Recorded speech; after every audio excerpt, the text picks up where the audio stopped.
لو انت فلاتر ديفلوبر وبتدور على شغل ولسه مخلص الكورس ومش لاقي شغل، فالفيديو ده ليك. تعال نتفق ان السوق دلوقتي هو مش افضل حاجه بسبب تغيرات الاي اي وبسبب اللي بيحصل في الاي اي، فالسوق مش افضل حاجه خالص، وبنسمع تصريحات كتيره من شركات كبيره. اللي انت محتاج ان انت تعمله هو ان انت ما تمشيش بالطريقه الطبيعيه. بمعنى ايه؟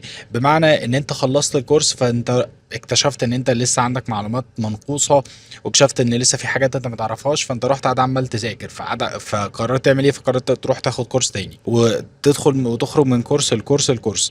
وده اكتر حاجه غلط. ليه؟ انت في الفتره دي انت محتاج ان انت تبدا تطبق فعلا على مشاريع، محتاج تبدا تشتغل على مشاريع. تقول لي مش لاقي مشاريع، هقول لك اقعد ادخل اتكلم مع الاي اي علشان يجيب لك افكار مشاريع وهتبدا ان انت تشتغل عليها. وبلاش افكار تقليديه، يعني بلاش فكره انت تروح تعمل تو دو اب ونوتس اب واي كوميرس اب. الافكار اتهرست، وكل السيفيهات اللي بنشوفها للاسف دلوقتي بنفس الشكل ده. محتاج تدور على فكره جديده، وحتى لو مش فكره جديده وفكره قديمه الافكار، لان الافكار الجديده كلها يعني خلصت. محتاج على الاقل فكره واحده عاديه ولكن تطبقها بشكل حلو، تطبق فيها كل اللي تعرفه وتحاول تخليها على سكيل اكبر. يعني لو هتعمل اي كوميرس اب، حاول تخلي فيه كل التفاصيل الممكنه، واقعد اتكلم مع الاي اي ودردش مع الاي اي بحيث ان هو يدي لك افكار اكتر تقدر انت تضيفها جوه الاب، بحيث انه فعلا يبقى اب مثمر ويكون فعلا غني بالتفاصيل، مش بس فكره ان هو الاد تو كارت والتشيك اوت وخلاص. تمام، دي نقطه. النقطه الثانيه، وانت بتقدم على شركات وبتقدم على انترنشيب ومش لاقي والشركات ما بتردش عليك، فخليك متيقن ان ده طبيعي وان انت مش حاله فرديه ولا حاجه. طب محتاج تعمل ايه؟ محتاج ان انت تبدا تقدم بطريقه مختلفه شويه.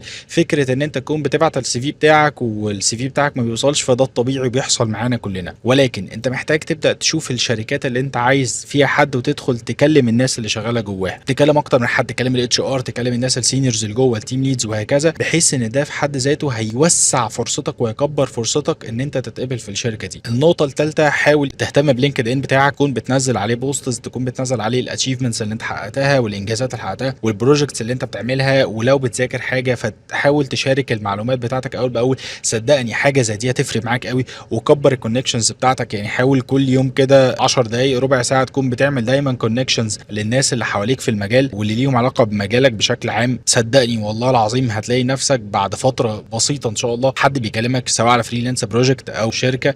نقطه كمان، حاول تعمل ابلكيشنز ببلاش. يعني مفيش مشاكل لو حد تعرفه وعايز يعمل ابلكيشن اعمله له ببلاش، وانت اللي اقترح كمان، ما تستناش ان هو يجي يقترح عليك. خليك دايما انت المبادر. واخيرا طبعا هي المفروض في الاصل اول نقطه، محتاج تدعي ربنا كتير جدا، تستعين بالله كتير جدا، لان في الاول وفي الاخر الرزق هو فعلا بايده.